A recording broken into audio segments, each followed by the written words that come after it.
আসসালামু আলাইকুম। আমি আজকে এখন মাছ ভাজি করব, আপনাদের সাথে শেয়ার করব আমি আমার মাছ ভাজি রেসিপিটা।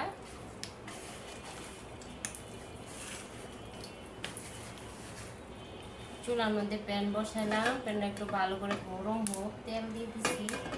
মাছ ভাজির মধ্যে আবার প্যান যদি ভালো করে গরম না হয় তাহলে মাছ ভাজি উল্টে না, পাতিলের সাথে লাগিয়ে থাকে।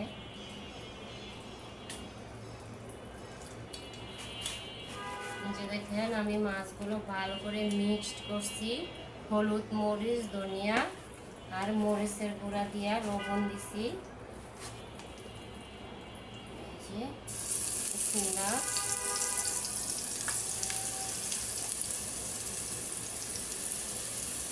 আমি 2 পিস দিছি রুই মাছ, আর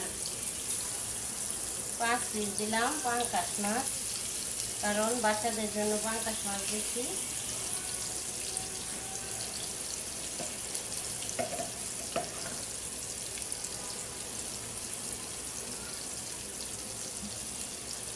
এখন ঢাকনা দিয়ে ঢেকে দিব। হাতটা ধুয়ে নিই, চুলাটা বাড়াই দিই।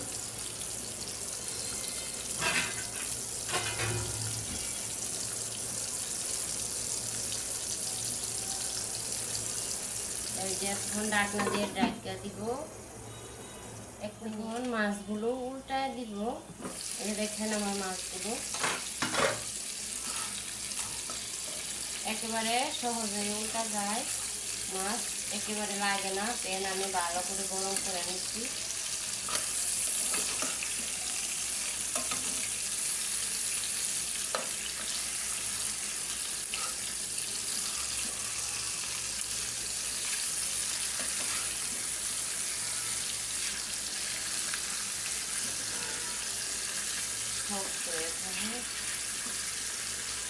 দেখুন আমি মাছগুলো ভালো করে উল্টায় দিলাম।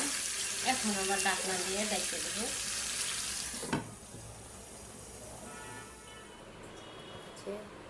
মাছ ভাজি, এখন মাছ ভাজির সাথে